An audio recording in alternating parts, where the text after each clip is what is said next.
성탄의 축복이 충만하시기를 주의 이름으로 축복합니다. 우리 옆에 분한테 성탄의 축복을 빌어주시기를 바랍니다. 예수님의 그 탄생, 성탄의 축복이 얼마나 기쁩니까? 성탄의 축복이 가득하기를 축복합니다. 이렇게 우리 한번 성탄의 축복을 합시다. 시작. 성탄의 축복이 형제님에게 가득하기를 축복합니다. 성탄의 축복이 우리 성도님들의 가정 위에 가득하시기를 축복합니다. 오늘 은혜 받고자 하는 말씀의 제목은 목자들의 성탄절입니다. 목자들이 어떻게 성탄절을 지냈는지 생각해 보면서 우리도 함께 은혜 받도록 하겠습니다. 23일 날 주일 오후에 우리 교회는 성탄절 2부 행사를 가졌습니다. 이 성탄절 2부 행사의 막은 우리 정호하고 수혜가 열었습니다. 얼마나 깜찍하게 여기 앞에 올라와서 열심히 하는지 쟤들에게 저런 게 있었어 하면서 느껴질 만큼 새로운 그런 모습을 발견했어요. 그런데 순서마다요 다 의미가 있고 순서마다 다 최선을 다하고 순서마다 다 은혜가 있었다는 것이죠.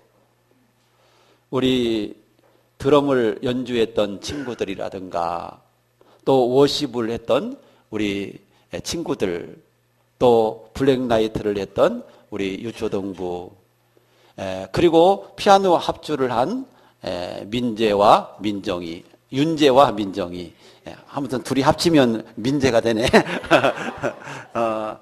이렇게 정말 하나님이 기뻐하실 만큼 열심히 했고, 우리 특별히 한나 전도회는 다 예쁜 스카프를 하면서 깜찍하게 또 아름답게 또 동심으로 돌아가서 우리 예수님의 탄생을 축하하고 에스더의 찬양, 너무 하나님 앞에 영광이 되었어요.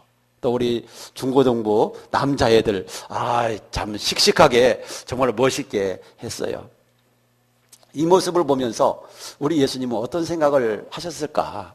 저는 이 생각을 한번 해봤어요. 자, 이 모습을 보면서 우리 예수님은 어떤 생각을 하셨을까? 여러분, 정말 순수하게 주님이 우리에게 주신 은혜를 생각하면서 하나님 앞에 영광을 돌린 그 모습을 보면서 주님도 무척 좋으셨었겠다. 무척 행복해 하셨을 것이다. 저는 그런 생각을 해봤어요. 왜냐하면요, 우리 마음이 행복했잖아요. 또 우리 안에 계신 성령이 기뻐했잖아요. 그러니까 우리 안에 계신 성령이 기뻐하고 우리 안에 계신 예수님이 기뻐하신다라고 하는 것은 우리 하나님이 영광 받으셨다는 얘기예요. 우리 하나님이 기뻐하셨다는 얘기예요. 그래서 저는 하나님 앞에 영광이 된 줄로 믿습니다. 오늘 성탄절을 맞이하면서 저는 이런 생각을 해봤어요. 오늘 성탄절에 어떤 분들이 예배를 드리러 나올까, 이런 생각을 하면서 성탄절을 대부분 쉬더라고요. 보니까 어제 시내에 좀 나갈 일이 있었는데 시내가 왜 이렇게 막혀요? 무슨 명절 때보다도 더 막히는 거예요. 그러면서 차가 움직이질 않는 거예요. 꽉 막혀가지고. 그런데 사람들이 그러더라고요. 명절 때보다도 사람들이 더 많이 막히는 것 같아요. 차가 더 많이 막히는 것 같아요. 그리고 더 많은 사람들이 오늘 쉬는 것 같아요. 그래요. 저는 그 쉼이라고 하는 것을 생각하면서 성탄절을 왜 쉬는가? 누구 때문에 쉬는가? 나는 그걸 생각해 봤어요. 성탄절 누구 때문에 쉬죠? 그래요. 예수님 때문에 쉬는 거예요. 주일날 누구 때문에 쉬는 거죠? 우리 예수님 때문에 주일날 쉬는 거예요. 그렇잖아요? 만약에 주일날이 없었더라면, 성탄절이 없었더라면 아마 주일날 쉬지도 않고 그날을 열심히 자기 나름대로 막 일을 하고 그럴 거예요. 그런데 여러분, 예수님 때문에 주일도 쉬고 예수님 때문에 성탄절도 쉬어요.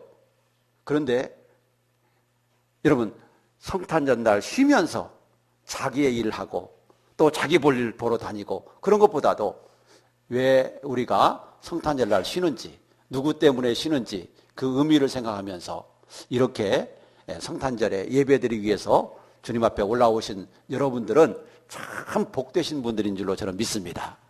그래서 정말로 성탄의 그 세 가지 축복, 죄에서 구원하기 위해서 오신 예수님, 임마누엘 되기 위해서 오신 예수님, 우리에게 평화를 주시기 위해서 오신 예수님, 이게 성탄의 세 가지 축복인데 이 축복이 우리 모든 성도님들에게 가득하기를 주의 이름으로 축복합니다.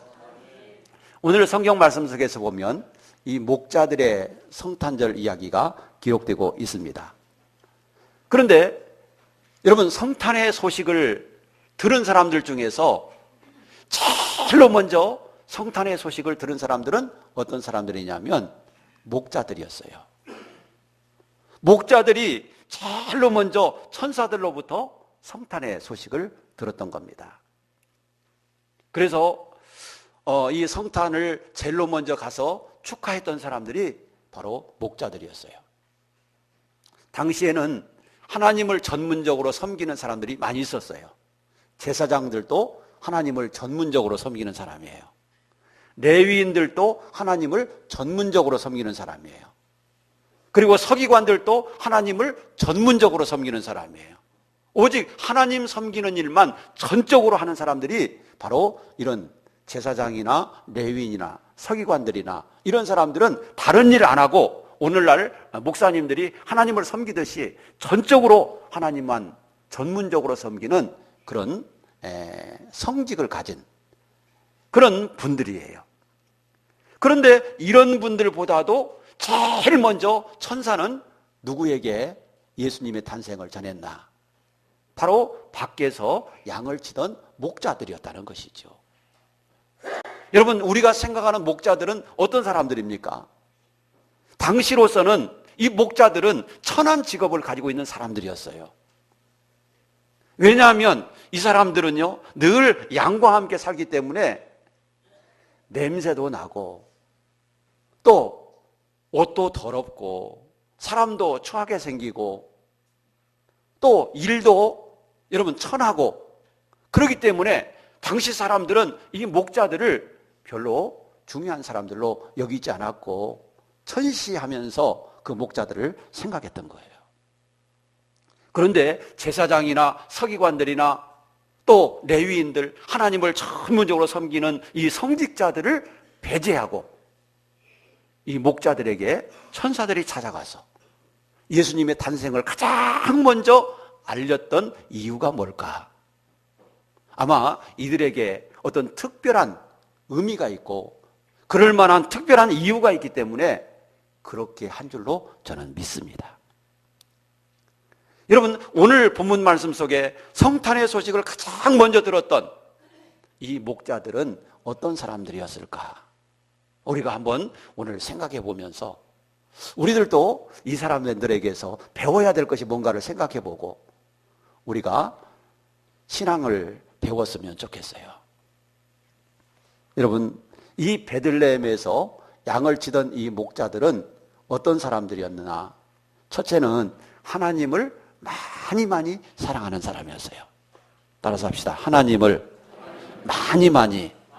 그래, 이거 강조가 이게 참 중요한 거예요. 그냥 많이 하면 그냥 적당히 많이인데 많이는 아주 많이인 걸. 아주 많이 사랑하는 그런 사람들이었어요.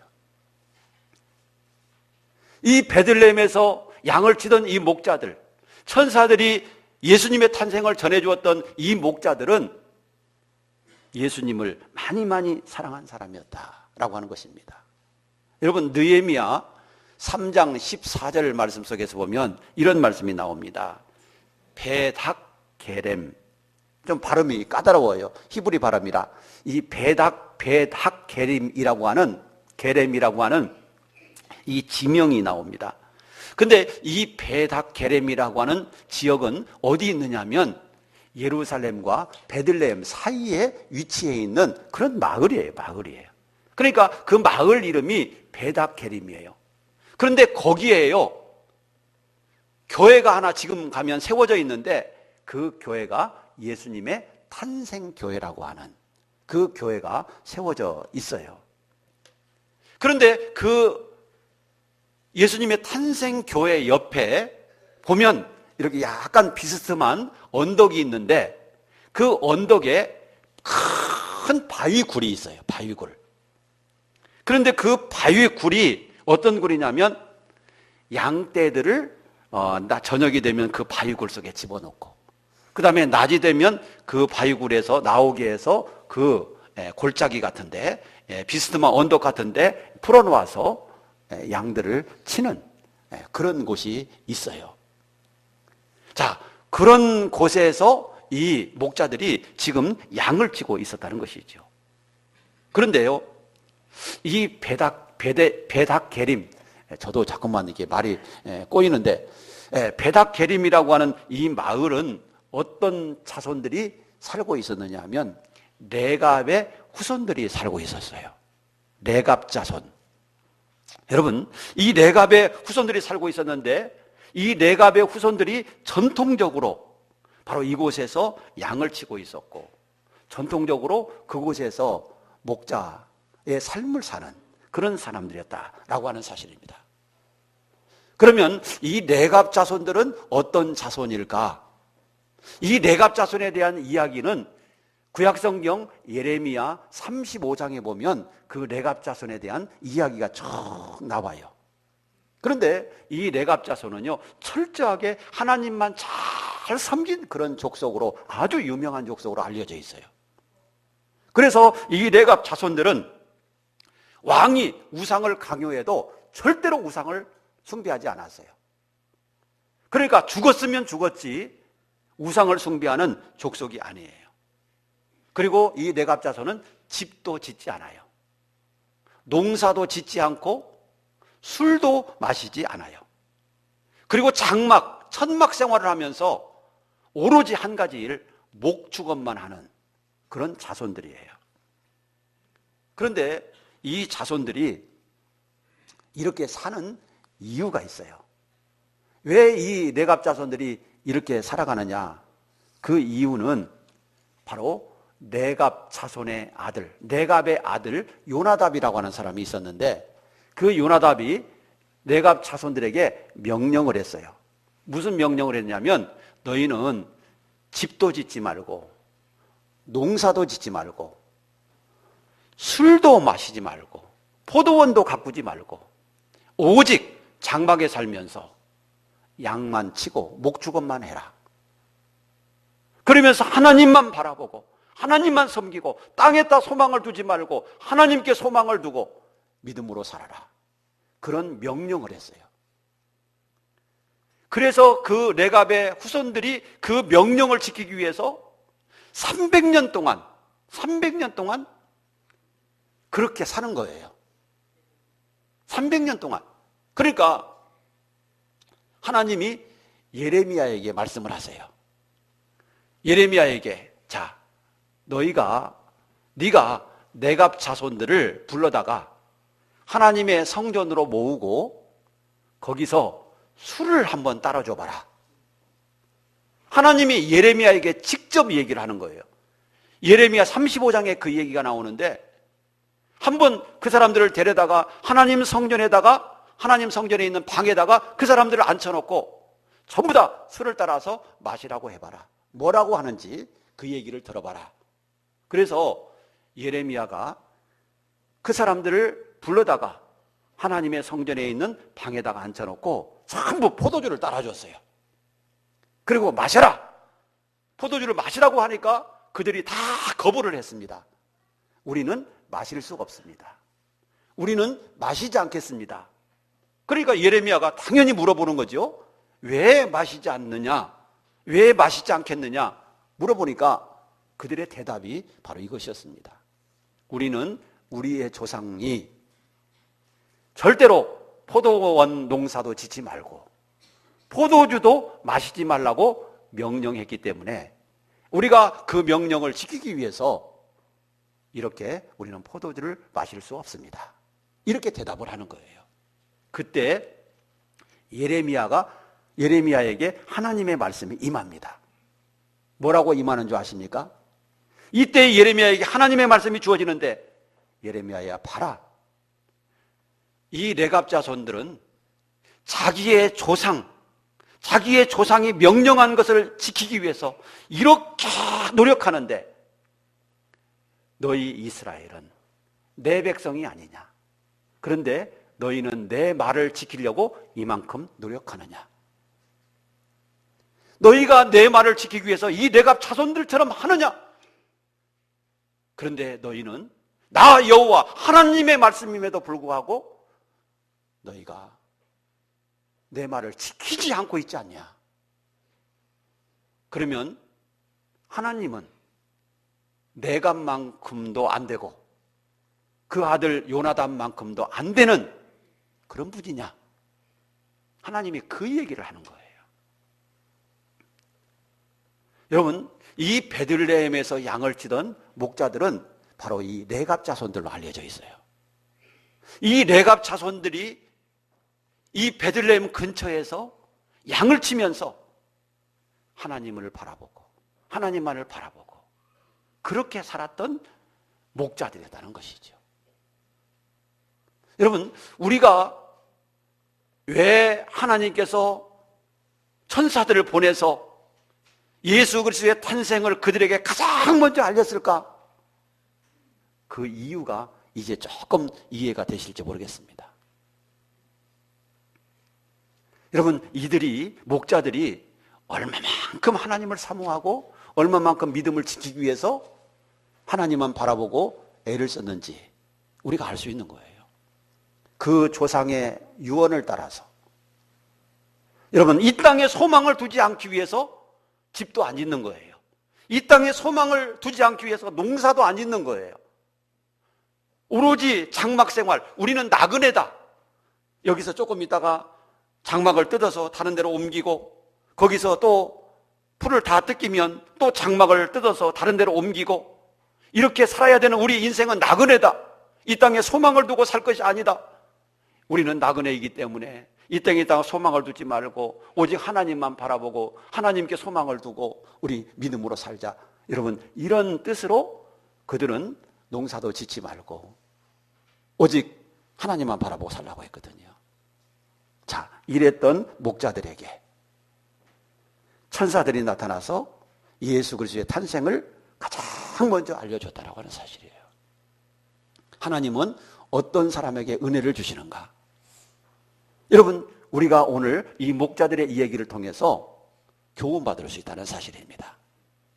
여러분, 하나님께 소망을 두고 사는 사람, 하나님을 바라보고 사는 사람, 우리가 이 땅에 살고 있지만 하나님을 바라보고 하나님을 소망하면서 사는 사람, 이 사람들에게 하나님의 은혜는 주어진다라고 하는 것을 우리가 배워야 될 줄로 믿습니다.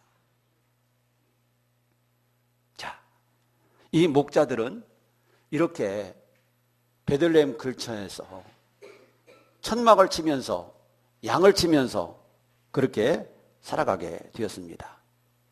그러면서 이들은 메시아를 기다리는 사람들이었어요. 메시아를 기다리는 사람들이었어요. 자, 이 목자들이 메시아를 기다리게 된 유래를 찾아보니까, 자, 이들은 농사도 안 짓고 천막 생활을 하면서 양만 치잖아요. 그러니까 사람들이 지저분하게 보이고 좀 사람들이 별로 없어 보이고 그러잖아요. 그런데 바벨론 나라가 이 유대 나라 예루살렘을 침략을 했어요. 그래서 많은 사람들이 바벨론의 포로로 잡혀가게 되죠. 이때 바벨론의 포로로 잡혀가는 사람들은 어떤 사람들이냐면 왕족들, 고관들, 많이 배운 사람들, 훌륭한 기능을 가진 사람들, 똑똑한 사람들, 능력 있는 사람들, 이런 사람들은 다 잡혀갔어요. 바벨론에 다 끌려갔어요. 그런데 남은 사람들은 어떤 사람들이었는가? 그와 반대로 별로 배우지도 못하고 별로 잘나지도 못하고 여러분 똑똑하지도 못한 이런 사람들만 남게 된 거거든요. 그런데 이 레갑 자손들은 어떻게 살았어요? 지금까지 천막을 치면서 양과 함께 지저분하게 살았잖아요. 그러니까 바벨론 사람 보기에 이 사람들은 어떤 사람들이에요? 별로 훌륭하지도 못하고 잘나지도 못하고 배우지도 못하고 별로 가진 것도 없고 능력도 없는 그런 사람들로 보이게 되는 것이죠. 그러니까 이 사람들이 잡혀가지를 않아요. 이 사람들이 그 땅에 남아있게 되는 거예요. 그런데 어느 날 보니까 이 레갑 자손들이 어느 날 보니까 똑똑한 사람들은 다 잡혀가고 없는 거예요. 예루살렘에 봐도 똑똑한 사람들 다 잡혀가고 왕궁에 있는 사람들 다 끌려가고 왕궁도 불타고 하나님의 성전도 불타고 하나님의 제사장이라든가 여러분 이런 사람들 다 잡혀가고 없는 거예요. 가만히 보니까 남은 사람들은 자기밖에 없는 것 같아. 자기들밖에 없는 것 같아. 그러니까 이 레갑 자손이 무슨 생각을 하느냐면 우리밖에 남은 자가 없구나. 이 땅에 우리밖에 남은 자가 없구나. 그렇다면 누가 이 땅을 지켜야 되고 누가 메시아를 기다려야 되고 누가 이 땅에서 믿음을 이어가야 되는가? 우리밖에 없기 때문에 당연히 우리가 해야 된다. 그 생각을 하게 된 거죠. 왜? 다른 사람은 다 잡혀가고 없으니까. 그리고 자기들밖에 남은 사람이 없으니까 자기들이 메시아를 기다려야 되고 믿음의 전통을 이어가야 되고 그 땅을 지켜야 되고 그래서 이들은 메시아를 기다리면서 살아가는 그런 자손이 되게 된 거예요. 여러분 어떻게 보면 자연스럽게 남은 자가 된 거예요. 그래서 이들이 베들레헴을 떠나지 않고 살았던 이유가 뭐냐면 구약 성경에 예수 그리스도가 나신다면 어디서 나시는가? 미가서에 보니까 유대 땅 베들레헴이라고 그랬어요. 유대 땅 베들레헴아 너는 유다 고을 중에 가장 작지 아니하도다. 왜냐하면 내게서 이 나라를 유다를 다스릴 수 있는 왕이 나올 것이기 때문이다. 여러분 사실 베들레헴은요 작은 도시예요. 작은 마을이에요. 그런데 그 마을이 작지 않다는 겁니다. 왜냐하면 규모가 크고 인구가 많이 살아서 작지 않다는 얘기가 아니에요. 실제로는 작아요. 그렇지만 거기에서 누가 나와요? 온 우주에, 온 세상에 구주가 나시기 때문에 그 땅이 여러분 그 지역이 베들레헴이 그 고을이 작지 않다는 얘기예요. 이 예언이 있다라고 하는 것을 이 목자들은 잘 알고 있었어요. 그렇기 때문에 메시아를 기다리고 있는 목자들로서 그 베들레헴을 떠날 수가 없었던 거죠. 그래서 베들레헴에서 예수님이 나신다고 했기 때문에 베들레헴 근처에 있는 그 목자들은 늘 예수님을 기대하고 예수님이 다시 올 것을 소망하면서 그렇게 자기의 임무에 충실히 양떼를 지키면서 그렇게 살고 있었던 겁니다. 여러분, 주님은 어떤 사람에게 임하고 하나님의 은혜는 어떤 사람에게 임하고 구원의 축복은 어떤 사람에게 임하고 하나님의 은혜는 어떤 사람에게 임하는가? 우리가 목자들을 통해서 분명히 깨달아야 될 것은 메시아를 소망하고 메시아를 기다리는 사람에게 임한다라고 하는 사실입니다. 이런 사람들에게 하나님의 축복이 임하는 거예요. 뭐 축복 주시려면 주시고 말라면 마시고 이런 생각으로 뭐 아무런 기대도 안 하고 소망도 안 하고 세상만 바라보고 막 이렇게 살아가는 사람들에게는 여러분 하나님의 축복을 주어도 가치를 몰라요. 그게 하나님의 은혜인지 아닌지 가치도 몰라요. 그래서 하나님의 은혜를 은혜로 여기지 않고 하나님이 주신 복을 하나님이 주셨다고 생각도 안 하는 거예요. 자기가 잘해서 얻었다고 생각하는 거죠. 그래서 그런 사람들에게는 하나님의 은혜가 주어지지 않는 겁니다. 돈만 많다고 여러분 인생 성공한 거 아니에요. 많이 배웠다고 인생 성공한 거 아니에요. 여러분 중요한 것은 우리 인생은 이 세상이 전부가 아니라는 사실이죠. 이 세상이 전부고 이 세상 살고 우리가 이 세상에서만 끝이라고 한다면 그 후에 삶이 없다라고 한다면 돈 잘 버는 게 성공이에요. 부자로 사는 게 성공이에요. 이 세상에서 사람들이 인정받고 사는 게 성공이에요. 그런데 그게 전부가 아니잖아요. 여러분 이 세상이 전부가 아니라 그 다음에 뭐가 있어요? 하나님의 나라가 있잖아요. 천국이 있고 지옥이 있잖아요. 여러분 우리는요 이 세상에서만 살고 끝이 아니라 그 다음 천국에 아니면 지옥에 어디선가 계속해서 살아가야 될 인생이라고 하는 것을 믿으시기 바랍니다. 그렇다고 한다면 이 세상에서만 잘 되면 잘 되는 겁니까? 아니야. 영원히 잘 돼야 그 사람이 잘 되는 겁니다. 예를 들어서 인생만 놓고 한번 생각해 보십시다. 초등학교 때만 잘 됐다고 해서 그 사람이 잘 되는 겁니까? 초등학교 때는 막 똑똑하고 반장도 하고 공부도 잘하고 그랬는데 그 사람이 중학교 가고 고등학교 가더니 잘못 풀리기 시작하는 거예요. 인생을 잘못 살아요. 그러면 그 사람은 성공했다고 할 수 있어요? 어떻게 성공했다고 할 수 있겠습니까? 없지요. 그런 것처럼 우리가 인생을 놓고 봐도 한때 잘 됐다고 그 사람을 성공했다고 말하지 않아요. 끝까지 잘 돼야 되는 겁니다. 끝까지. 그런 것처럼 우리 인생도요, 이 세상에서나 하나님의 나라에서나 끝까지 잘 돼야 됩니다. 이 세상에서만 잘 됐다고 잘 되는 거 아니에요.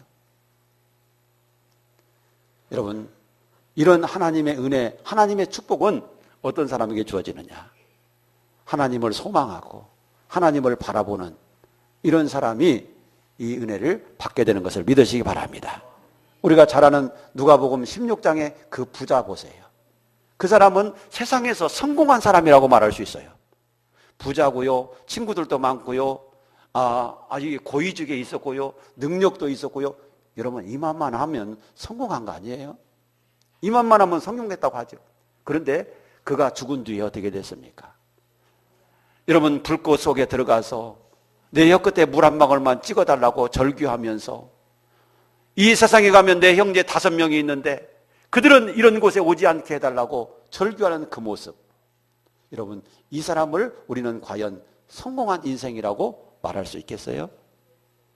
사랑하는 여러분, 우리는 영원히 잘 돼야 잘 되는 것임을 믿으시기 바랍니다. 그런데 어떤 사람이 영원히 잘 되는가? 바로 그것은 메시아를 소망하면서 메시아를 기다리고 있는 이 사람들임을 믿으시기 바랍니다. 목자처럼 말입니다. 목자처럼.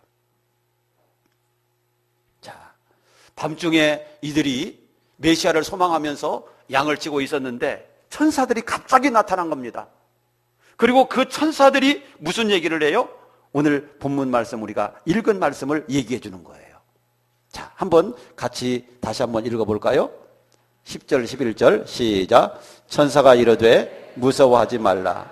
보라, 내가 온 백성에게 미칠 큰 기쁨의 좋은 소식을 너희에게 전하노라.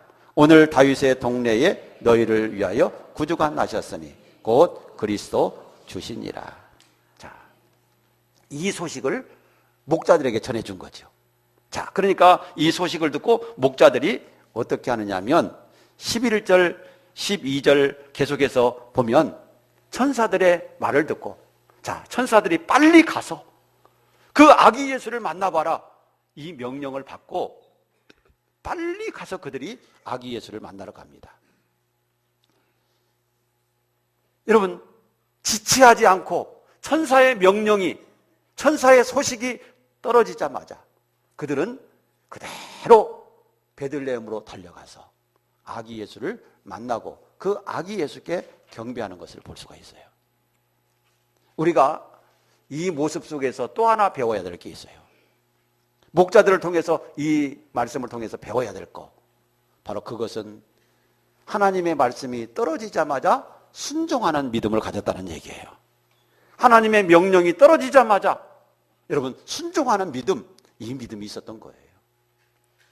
사랑하는 여러분, 우리가 이 모습을 배워야 됩니다. 그리고 목자들이 20절 말씀에 보면 예수님을 만나고 예수님께 경배하고 나서 그 다음에 너무나도 기뻐서 하나님 앞에 찬송하면서 영광을 돌리면서 돌아갔다, 그렇게 가르치고 있어요. 여러분, 이들이 소망하고 이들이 기다렸던 그 메시아를 만나봤으니 얼마나 마음이 기뻤겠어요. 그래서 하나님 앞에 영광을 돌리고 찬송하면서 그들이 돌아갔다라고 하는 것입니다. 사랑하는 여러분, 첫 번째 성탄의 기쁜 소식은 바로 이 목자들에게 전해졌는데, 바로 이 목자들은 오직 하나님만을 소망하면서 자기의 본분을 다 하면서 열심히 믿음으로 살아갔던 이 목자들에게 하나님의 축복이 주어진 겁니다. 우리 주님 다시 오실 겁니다. 우리는 다시 오실 주님을 소망하면서 살아가고 있습니다. 여러분, 다시 오실 주님을 정말로 기쁘게, 가장 기쁘게 맞이할 수 있는 사람은 어떤 사람이겠습니까? 바로 목자들처럼 하나님께 소망을 두고 믿음으로 살아가는 사람들을 주로 믿으시기를 바랍니다. 우리 사랑하는 동신교회 성도들이 바로 이런 분들이 되기를 축복합니다. 주님 다시 오실 때 가장 주님 앞에 기쁨이 되고 영광이 될 수 있는 그런 모습으로 살아가는 우리 동신교회 모든 성도가 되셔서 하나님 앞에 은혜 받고 복 받는 우리 교회 성도들이 되시기를 주의 이름으로 축복합니다. 기도하겠습니다.